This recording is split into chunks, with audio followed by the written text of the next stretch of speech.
Mentioned before Aisha that Ibn Umar attributed the following statement to the Prophet: "The dead person is punished in the grave because of the crying and lamentation of his family." On that, Aisha said, "But Allah's apostle said, the dead person is punished for his crimes and sins while his family cry over him then."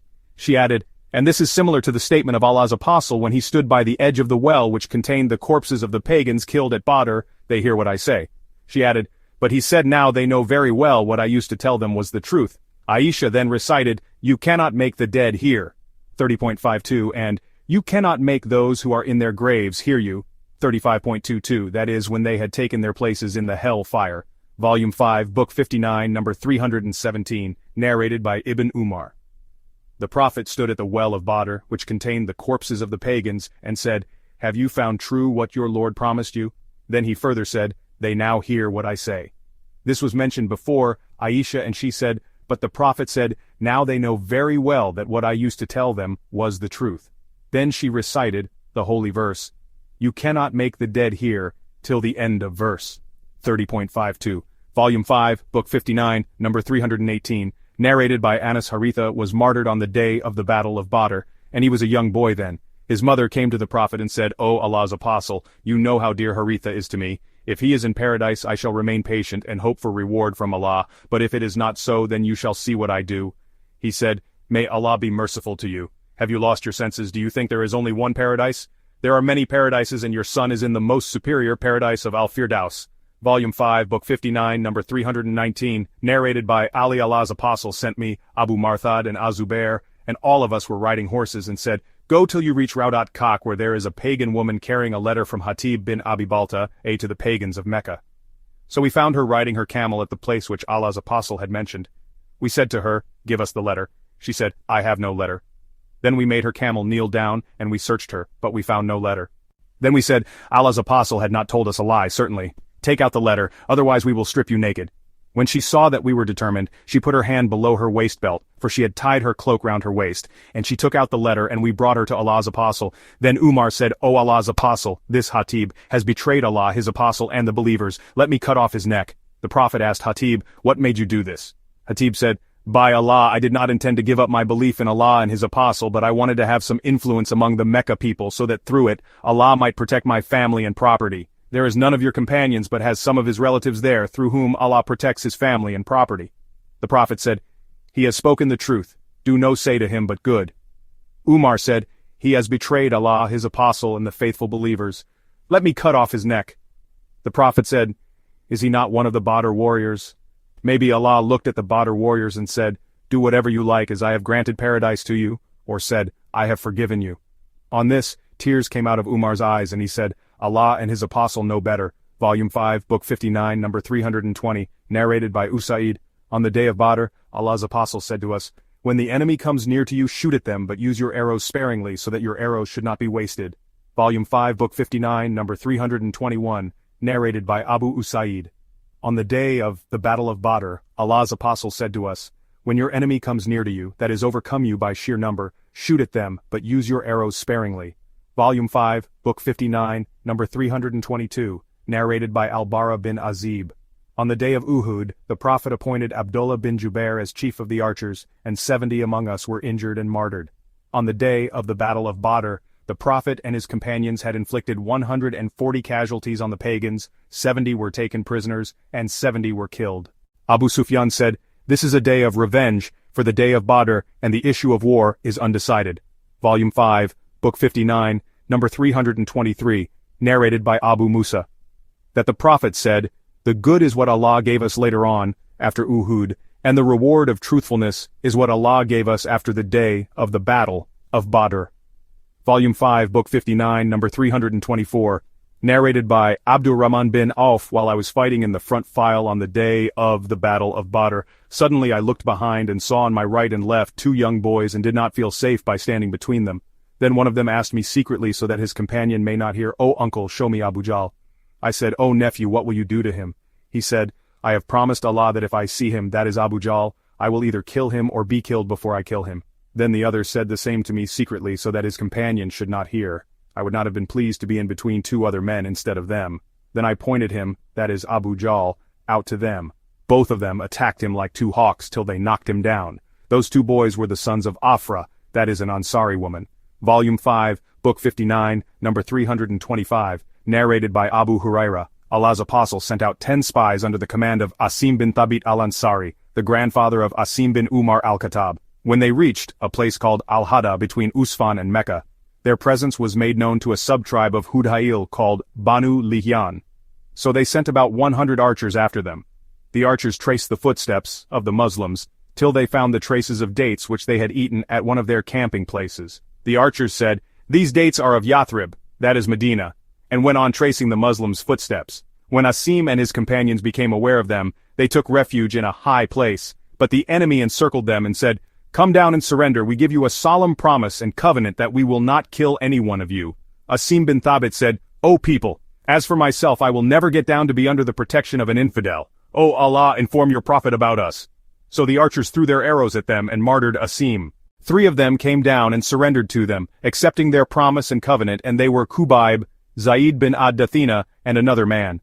When the archers got hold of them, they untied the strings of the arrow bows and tied their captives with them. The third man said, "This is the first proof of treachery. By Allah, I will not go with you, for I follow the example of these."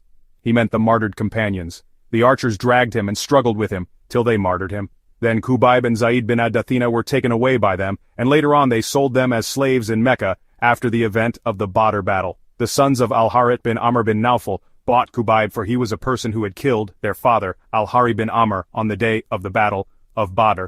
Kubayb remained imprisoned by them till they decided unanimously to kill him. One day, Kubayb borrowed from a daughter of Al-Harith a razor for shaving his public hair, and she lent it to him. By chance, while she was inattentive, a little son of hers went to him, that is, Kubayb, and she saw that Kubayb had seated him on his thigh while the razor was in his hand. She was so much terrified that Kubayb noticed her fear and said, "Are you afraid that I will kill him? Never would I do such a thing." Later on, while narrating the story, she said, "By Allah, I had never seen a better captive than Kubayb. By Allah, one day I saw him eating from a bunch of grapes in his hand while he was fettered with iron chains, and at that time, there was no fruit in Mecca." She used to say it was food Allah had provided Kubayb with. When they took him to Al-Hil out of Mecca sanctuary to martyr him, Kubayb requested them, "Allow me to offer a 2-rakat prayer." They allowed him and he prayed 2 rakat and then said, "By Allah, had I not been afraid that you would think I was worried, I would have prayed more." Then he invoked evil upon them, saying, "O Allah, count them and kill them one by one and do not leave any one of them." Then he recited, "As I am martyred as a Muslim, I do not care in what way I receive my death for Allah's sake, for this is for the cause of Allah. If he wishes, he will bless the cut limbs of my body." Then Abu Sarva, Ubqa bin al-Harith, went up to him and killed him. It was Kubayb who set the tradition of praying for any Muslim to be martyred in captivity before he is executed. The Prophet told his companions of what had happened to those 10 spies on the same day they were martyred. Some Quraysh people, being informed of Asim bin Thabit's death, sent some messengers to bring a part of his body so that his death might be known for certain, for he had previously killed one of their leaders in the Battle of Badr. But Allah sent a swarm of wasps to protect the dead body of Asim, and they shielded him from the messengers who could not cut anything from his body. Volume 5, Book 59, number 326, narrated by Nafi ibn Umar, was once told that Sa'id bin Zaid bin Amr bin Nufail, one of the Badr warriors, had fallen ill on a Friday. Ibn Umar rode to him late in the forenoon. The time of the Friday prayer approached, and Ibn Umar did not take part in the Friday prayer. Narrated Subaya bint al-Harith, that she was married to Sa'd bin Khawla, who was from the tribe of Bani Amr bin Lu'ay, and was one of those who fought the Badr battle. He died while she was pregnant during Hajjat ul-Wada. Soon after his death she gave birth to a child. When she completed the term of deliver, that is, became clean, she prepared herself for suitors. Abu as-Sanabil bin Bukak, a man from the tribe of Bani Abduddal, called on her and said to her, "What? I see you dressed up for the people to ask you in marriage. Do you want to marry? By Allah, you are not allowed to marry unless 4 months and 10 days have elapsed after your husband's death."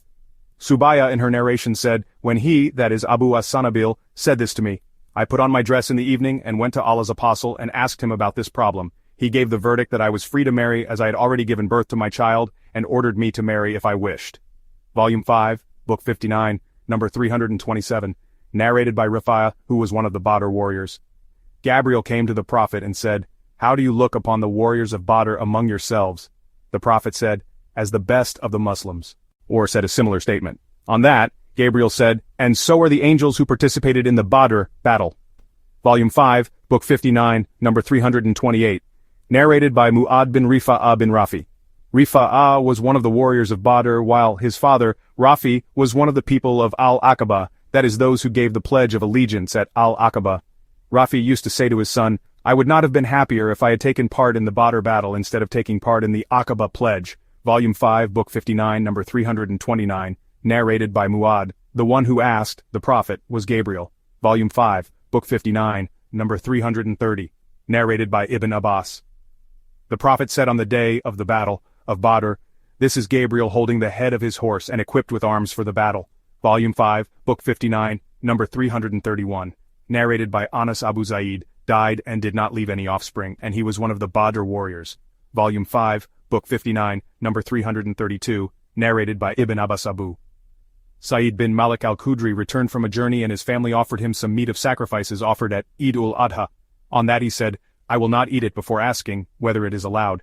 He went to his maternal brother, Qatada bin An-Aman, who was one of the Badr warriors, and asked him about it. Qatada said, "After your departure, an order was issued by the Prophet cancelling the prohibition of eating sacrifices after 3 days."